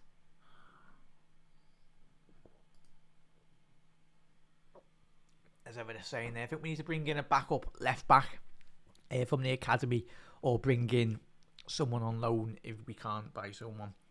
Ideally, Everest, no loans really, but I haven't got Owen Beck on there, chat. Obviously, Owen Beck was heavily linked with Bayer Leverkusen, was it 2 seasons ago, when Xavi Alonso was in charge. I think it was Owen Beck anyway. But as I said, I can see there, Tyler Morton. So it's Tyler, squad depth, but I don't think, if you're speaking about academy players that will probably get an opportunity on Design slot, main one for me is James McConnell. He's a very talented footballer. Even when he got a couple of opportunities under Jurgen Klopp, it's quite rare that I come away, and like the majority of us, when you watch certain teams, but McConnell was always the lad that always put in a proper performance. There were certain games when you'd analyse him and you'd be like, wow, he really impacts games, and he's only still a young lad as well. I think James McConnell, he's one for the future, but I think hopefully he gets a couple more runs out in the FA Cup and obviously the League Cup as well, and maybe if Liverpool do secure qualification a bit more soon next season in the Champions League, or even he might get a bigger loan out. If he is to get a loan out, James McConnell, let's hope it's to a very big Championship team. None of this nonsense really of loaning him out to like a bottom tier Championship side. No, I'd even loan him out to like a team like Sunderland, if I'm being honest. Similar with Jayden Danns. I think Sunderland want to get Jayden Danns. I think it was reports over the last couple of weeks. I think Sunderland, I tell you what, if we can get Jayden Danns going to Sunderland again, obviously he's just had surgery, hasn't he, Jayden? Oh no, was that Percetage? I think it was Percetage. But obviously Jayden Danns, if Sunderland can guarantee him minutes in the Premier League, fantastic. Premier League experience is just dwarfs absolutely everything, really, doesn't it, chat? So it's one of them. Yeah, it's just some good players there, Mark. But as we said, we'd love another Trent to come through. But I think the main big players to come out of Liverpool's academy in the next 3-4 years, James McConnell, and it will be Jayden Danns, if I'm being honest, chat. I think those two players are probably the main standouts for me, really, if I'm being honest. That might have a potential future at the club. I can't see it. Big up there, Mark. Yes, plenty. Oh, yeah, Everest. I was going to say, yeah. Yeah, there we go. Like, yeah, you did join the Anfield Index Discord. Chat, make sure you do tune into that as well. The Discord's free to join as well on Anfield Index. So if you're watching, just click on one of the channels as well. Click the link in the description. You can join the Discord. Over 2,000 Liverpool fans as well. And everyone's absolutely sound in there. So, and you'll meet some new mates as well, which is good. It's always a good crack in there. So I did see it in there. Ever so good. Mark, I'm telling you now, Mark. What is it? If he gets a bit bored next season, Pepe might release another book. Don't know. But yeah, I think I just don't get what Pep Guardiola's doing, bringing in Pep Linters, in being honest, chat. Like, what's City? For me, I know they've made signings. Ryan Cherky. They've signed who else? Giovanni Reinders, obviously AC Milan midfielder. Who's the other player they've signed? Or whoever, yeah. Cherky, Reinders. Chat, who's the other player City have signed? Am I missing someone? Cherky, Reinders. There was another player, whoever that is. I just don't think. Oh, Aiton Yori, that was it. They'll be in and around first to third, but again, you look at that team. Even when Rodri comes in, I don't think it's just going to be as simple as putting in Rodri. Highly talented, Ballon d'Or winner, of course, but there's so many deficiencies when I analyse that City side. And I'm telling you now, chat, Haaland's not going to be at City for another. I think he's going to be going to Barcelona, if I'm being honest, chat. When Lewandowski leaves Barcelona, he's going. He's going to be going to La Liga, if I'm being honest. I know he signed all that big deal, but I just watch Haaland up front, especially last season. Everyone goes, he had an amazing first season, but everyone's sussed out. Erling Haaland. Everyone knows how to play against him now. He'll get the odd 4 goals in a game, especially when you're playing Southampton or whoever, or Sunderland, or he'll score goals. He'll always score goals, a player of that ability. But I think from a technical point of view, I just don't think he facilitates City. I think Marmoush is the main man for City, if I'm being honest. The way he presses, the way his ability to drift off the left flank in no central pockets of space. Yeah. This is why I just it's so baffled, really, that City got rid of Julian Alvarez. So, one of them as well. I think 200 million price tag for Isaac is nonsense just to try and scare off. Reckon we start with 100 million up front guaranteed. Yeah, it's what's going to be, ain't it, mate? And let's be honest, right, we'll just move it, like, we'll get the other lads out of this team. So that was just a little section on terms of squad depth, really, possibly for Liverpool going forward. We're not screaming out for squad depth, but it would be nice. As we can see there already on the screen before, there's plenty of options where Liverpool will certainly improve in certain areas, as we've already discussed tonight, in terms of that.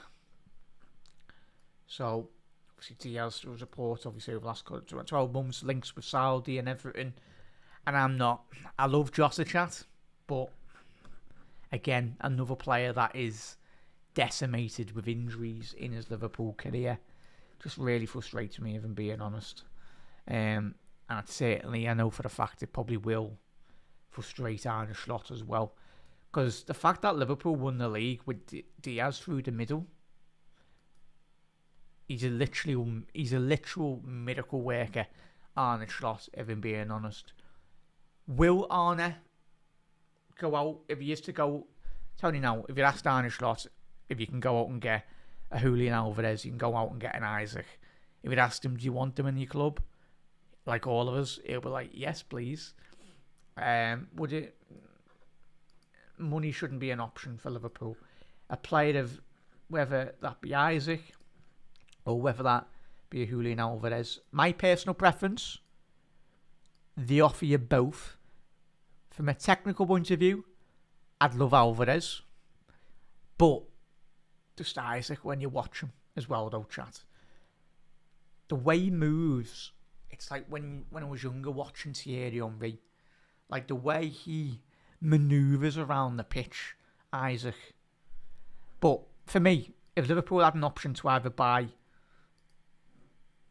strikers, my two top options would be those two lads. Would be those two lads anyway. Get those two lads in, and I'm not saying it's going to cost a lot of money, but we're speaking about high elite level talent here. We're not talking about some lads that have played in elite, like the second tier of French football.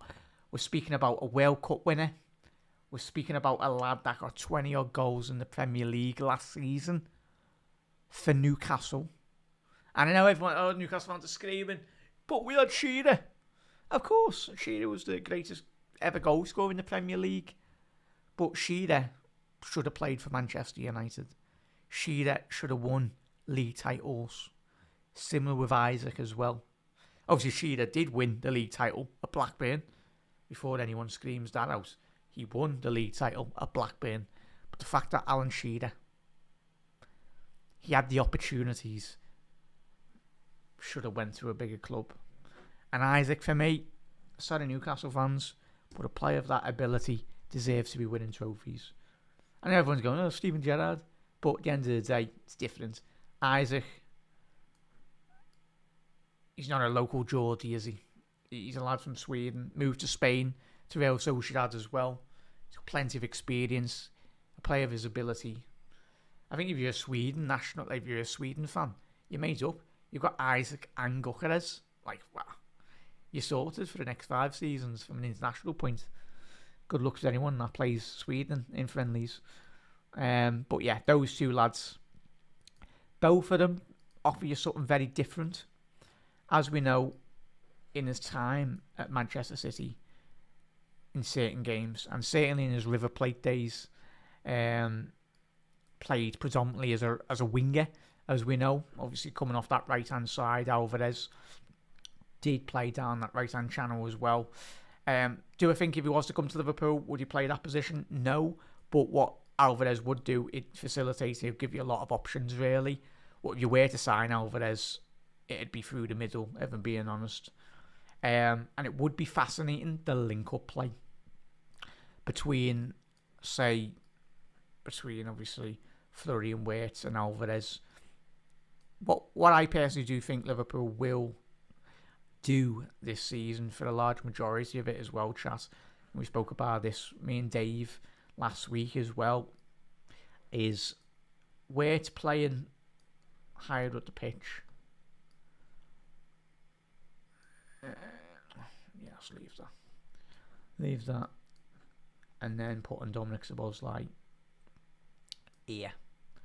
And what you will be end up with really is, and I know everyone's screaming next season, going, "Oh, we're going to get absolutely battered on the counter attack."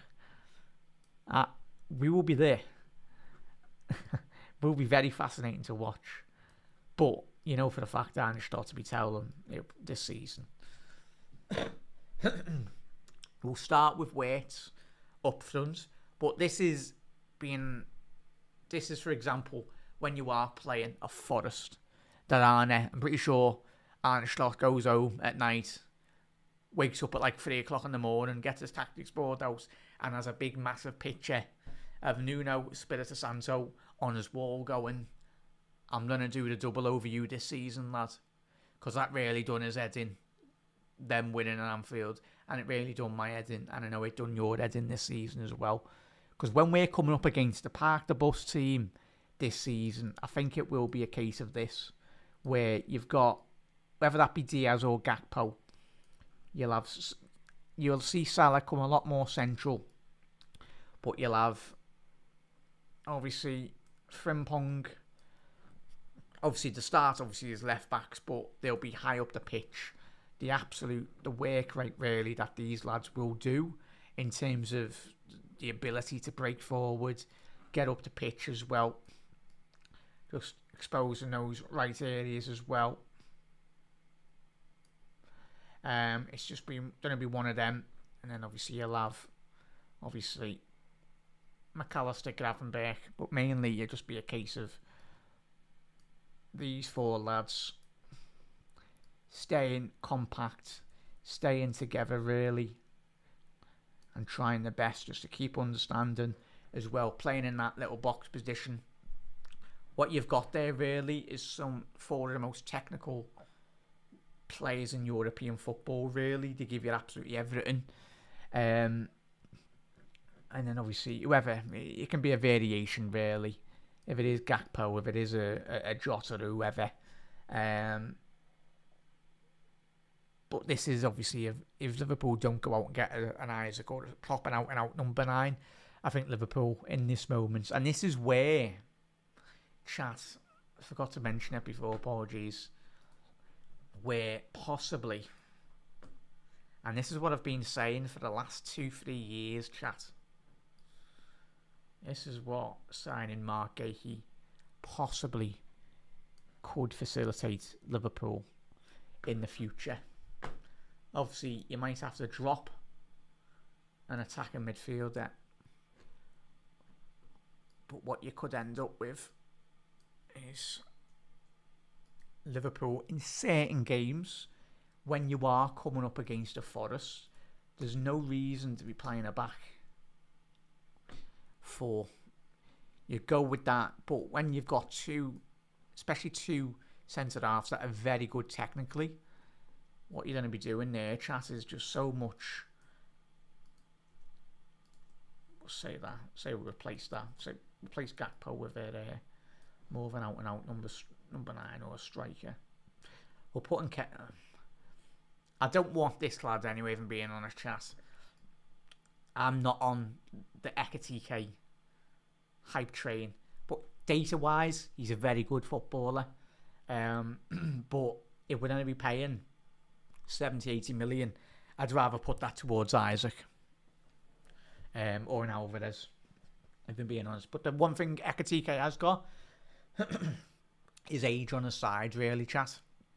But yeah, that's what you could possibly end up with. Salah obviously starting down that right hand side in a system really, but drifting in more into those like central channels really.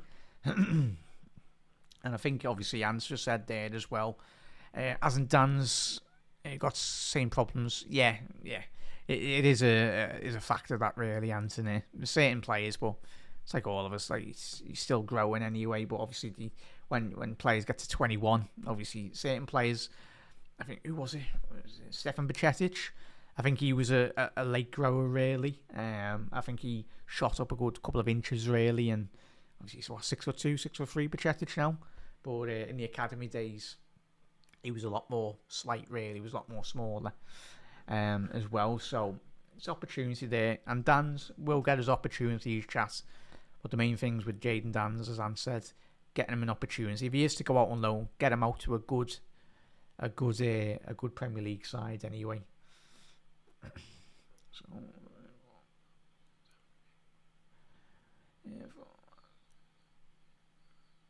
So it's going to be one of them, chat. So you've got a lot of opportunities there, really. So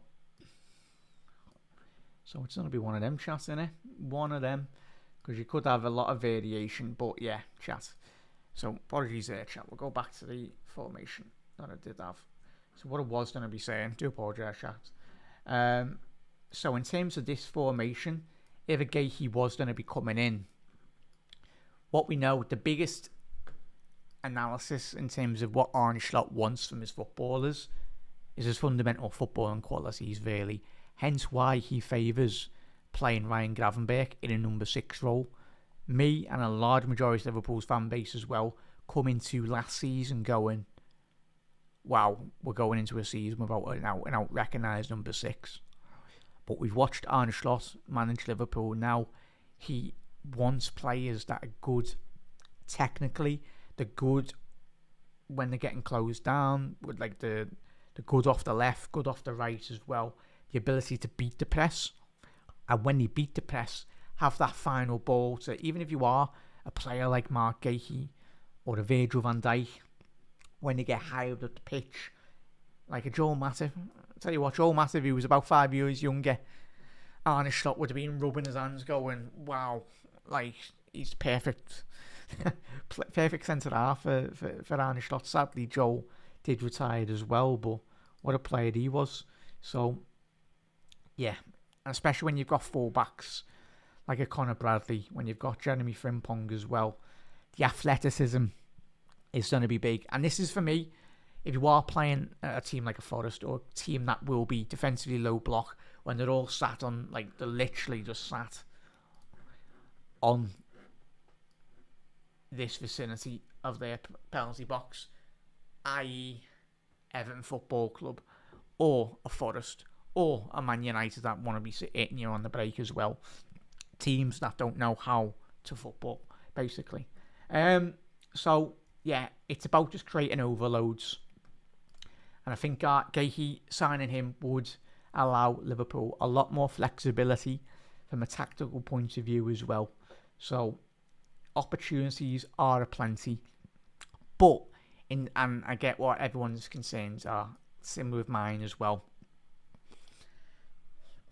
If Liverpool were to play a back three in certain games, or transition, start with a back four and then shift into a three, it's about availability of players. Liverpool would seriously have to go out and get an extra 2 centre halves, wouldn't we? So it's going to be one of them. I do apologise there, chat. So you'd be looking at that. No, it was right. Yeah, because where's Mark Gahey gone there? Where's he gone? Oh, yeah. Oh, he's up there. So, yeah, Gahey there, coming in and out. A very good squad. The main thing with Gahey, he'll want to be starting first team football. But I think what Liverpool would probably be saying to him as well as representatives, you'll get certainly a lot of game time. He'll be playing Champions League. And, of course, he'll have concerns. But if Gahey believes, which he will, in his ability, he's got all the qualities to be a first team player for Liverpool, chat. Age is on the side as well. What is he, 23, 24? Around that age bracket as well. So, yeah, if he develops. And the main fella that is blowing everyone's expectations out of the water is Ryan Gravenberch. And as we were saying in the beginning of the season, large majority of Liverpool's fan base, me included, were going, oh, Ryan Gravenberch in the 6. But the majority of us, me certainly, watching Ryan, especially when he played for Ajax as well, when it was like 3 Eredivisie titles, his quality was always there. Everyone that doesn't watch a lot of the Bundesliga just looked and gone, oh, Gravenberch's injured, he doesn't get picked. But as we know, the Bayern Munich hierarchy are an absolute disgrace. Just listen to the awful comments that they've said about Florian Wirtz, really. Very disappointing, if I'm being honest. The sheer arrogance from certain sections of the Bayern hierarchy. I suppose that happens when you are a big club in Germany. But I think hence why Bayer Leverkusen just didn't want to be doing deals with Bayern Munich. Did anyone see the quotes from, was it one of the technical directors of Borussia Dortmund saying he'd be happy to see Borussia Dortmund sell players to Bayern? I get they've sold Hummels, they sold Lewandowski, they sold Mario Götze as well. But if you're a Dortmund fan, you'd be like, what are you chatting? Dortmund, you want to be winning the league? Hence why Bayer Leverkusen didn't sell to their direct rival. Like, it's like when Man United had Ferguson. Gabriel Heinze wanted to join Liverpool. Rafa wanted him. And as soon as Ferguson got whiffed of him potentially coming to Liverpool, he was like, no, you're not going to Liverpool. So it's going to be one of them. So, yeah.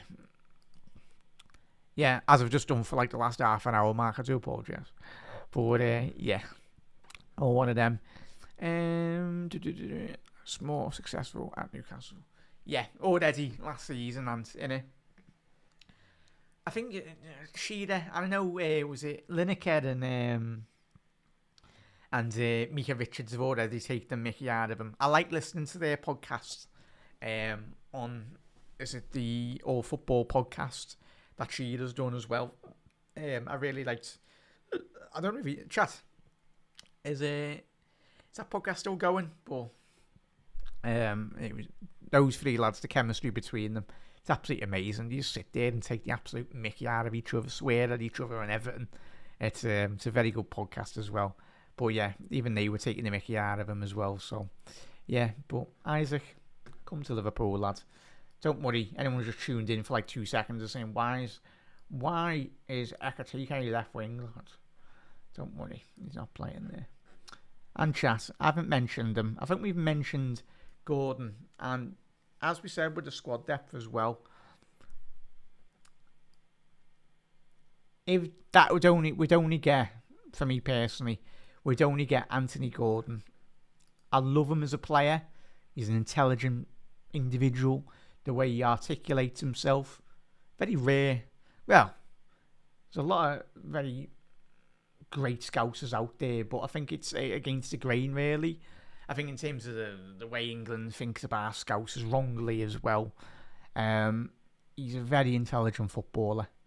The way he carries himself, the way he speaks about his teammates and absolutely everything as well. He's a lad that's got his head screwed on. He's a huge, massive, intelligent player, chat. And I get everyone goes, obviously, his form did fall off last season, but I think that coincided with the links with Liverpool as well. I think psychologically, he wanted to come to Liverpool. We will just be there just for the fume of the Everton fans.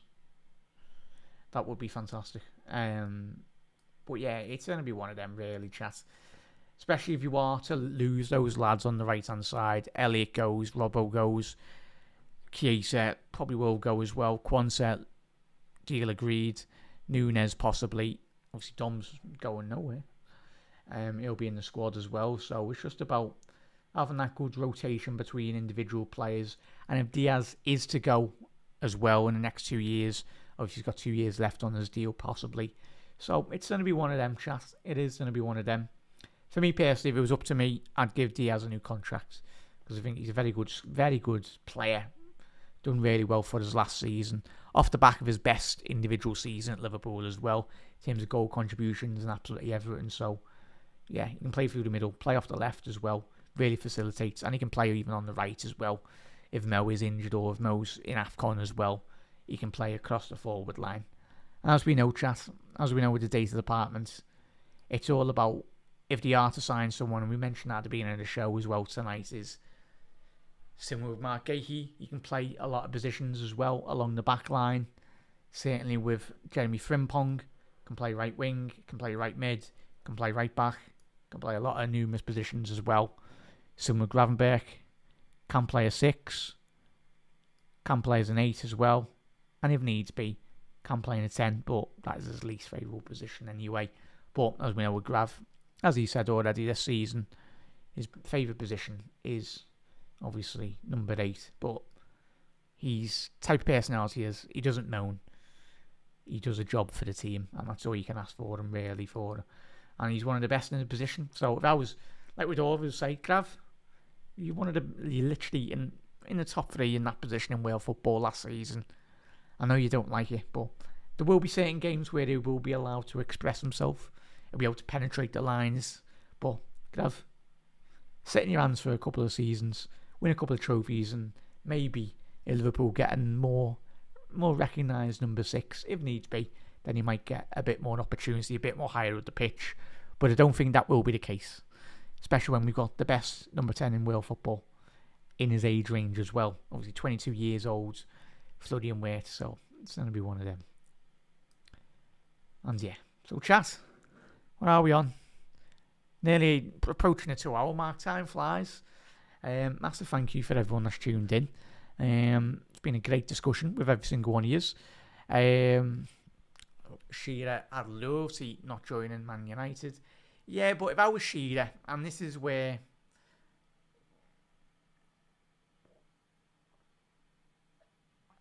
But I suppose it's all personal preference. And I know rival fans are going, oh, but you're all said about Trent going to Real Madrid. Trent was a local lad, and I get Shearer was a local lad as well, a Geordie through and through. And that's why he stayed very loyal to Newcastle, didn't he? Because he's a lad from Newcastle as well, and that's his team. You can understand. Bit similar with Gerrard as well. Gerrard didn't leave. Same couldn't be said with Trent, but go and do really well at Real Madrid. But if it was all of us, we had the opportunity, especially me, local lads, I'd be, if it was in that position, if I had even a tenth of Trent's ability or had the opportunity to stay at Liverpool for the majority of my career, me personally, I'd stay at that football club. I'd play for that football club for 20 quid, mate. Doesn't matter about the money, like the majority of Liverpool fans out there. Or just, it doesn't matter if you're not a Scouser or whatever, it's just, you'd want to play for that team, because that's your club, really. But everyone's each to their own, really.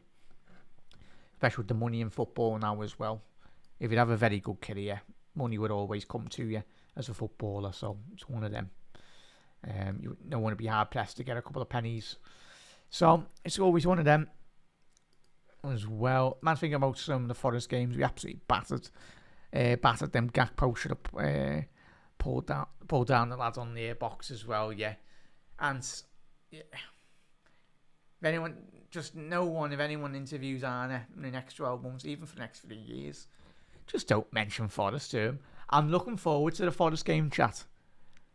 I think Arne Slot might play about 5 attacking midfielders, and being honest, and it'll be his team talk will already been done. Like the whole week, I'll be just showing them the game. It's going, lads, as you said there, we battered them, but fair play. That's if teams want to play like that. It's like when you watch Atletico Madrid. Yes, they've won a couple of titles over the last couple of seasons under Simeone. But you've got players like João Felix, you've got Griezmann, you've got Alvarez sitting inside their own half. Like, come on, lads. You spent all that money on Alvarez and you've got him camped in his own half. Like, what are we doing? But yeah. Simeone, glorified. No, Atletico Madrid is a glorified Burnley, aren't they, in La Liga? But I suppose it works. Could you imagine Diego Simeone in the Italian League, chat? Wow. He'd win about 10 Scudettos in his first 10 years, mate, in the Italian League. But, yeah, he's never leaving because he's literally he's the highest paid manager in world football. So, yeah. Fair play, which is understandable how far Atletico Madrid have come as a team. So, but yeah. I don't think Slot wants other project forwards. That's the main thing, Anthony. No more project signings. No project forwards, sorry. And everyone goes, oh, but you signed Wirtz. But yeah, Wirtz is a generational talent, mate. Like, if Ekitike was a generational talent, sound. And I get all the data lads to be going, he ticks a lot of the boxes. But it's just, we might as well keep hold of Darwin Núñez. Legit. Like, go out there and get a Julian Alvarez. Or go out and spend the big money on either one of these. Or that includes Osimhen in that bracket as well. Either Alvarez or Isaac. They're the two top names. But if you can't get them, you can get an Osimhen or... No, Gyökeres too much for a player. I suppose, what's Isaac now, 26, 27 as well? But the thing is, if you got either of those two players, they do very, very well as well. So chat, it's been an absolute pleasure. Massive thank you to everyone. Still got over 20 people on in the live comments, so much appreciated, everyone. Massive thank you for everyone that has tuned in tonight. Absolute legends. So that was just a little bit about that, having a little delve into the tactics and everything. So, but chat, if you're watching or listening or whatever, you want to get involved in these shows, you're very welcome. Just hit us up, and obviously on Twitter, handle the X account, whatever it's called, is obviously Jack McIndoe. you're welcome. I want to try and get as many people on the channel, and wants to get involved as well, just let us know. And yeah, talk football till the cows come home, really, for ages. Yeah, so chat, look after yourself, enjoy your Saturday night. A massive thank you for everyone that has spent the Saturday evening talking about Liverpool and everything. It's very much appreciated as well. Oh, Mark, why have you left that comment at the back end of the show? The overall question. Yeah, I love him as a footballer. Mark, don't get me started on Cole Palmer. We're just about to close off here. Yeah, he's just wasted at Chelsea. He's getting managed by Manesca. That's enough said. That's all I have to say. He's getting managed by Manesca. There's a good player in there. And if he comes to Liverpool, Arne Slot will get the best out of him. But it's impossible because he's on about a 20-year contract like the majority of Chelsea players anyway. So, yeah. If you sign for Chelsea, you're absolutely minted for the next 10 years. But if you want to leave that football club, they're not releasing you anyway. Certainly not releasing you anyway. So, chat.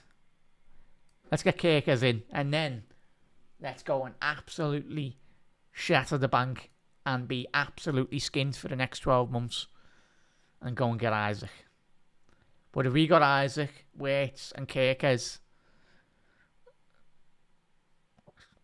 good luck to the rest of Europe. Just saying that anyway. So yeah, there we go, chat. Yeah, so there we go. Chat, have a lovely rest of your night, whatever you're doing. Look after yourself. As always, Reds, look after yourself. You never walk alone. Massive thank you. If you haven't already done so, do drop a like on the video as well. Will be another show sometime this coming week as well, whenever that is, when we just get a bit of time as well. But chat, make sure you head over to Anfield Index as well. Obviously, Dave will be live tomorrow morning for the Daily Reds and just get involved in all the content over there as well, Reds. Absolute legends, much appreciated. Drop a like over there if you are new as well, Reds. And yeah, just want the footy to start. Want to see the Reds back in action, most importantly, because this is absolutely doing my head in, if I'm being honest. Probably like a lot of us. We're having to, well, like, say a lot of yous out there do socialise. I don't. I need to do a lot more socialising anyway. A lot more. But we're getting there. We'll get there. But chat. Oh yeah, nice one there, Mark. But yeah, as I said, the majority of us that just love watching football. It's just I'm not sitting there watching Coddy or sorry if anyone likes watching Coddy, but yeah, home and away and all that and the chase. I've even watched about 5 minutes of the chase this week. Not getting me on the chase anyway. I get absolutely walloped on that. So chat, it's Saturday night. We're talking about the chase and Coddy.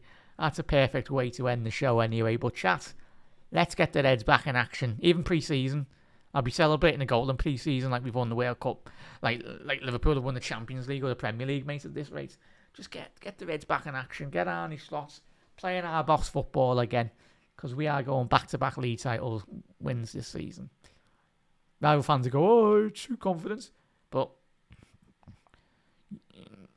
yeah, we're flying. We're flying into next season. But chat, thank you for tuning in. If you are watching on the repeat, let us know on all the stuff we debated and discussed. Let us know your thoughts in terms of Liverpool's lineup for next season as well. But you never walk alone, Reds, and I will see you sometime this coming week as well. Look after yourself, everyone. Thank you for tuning in.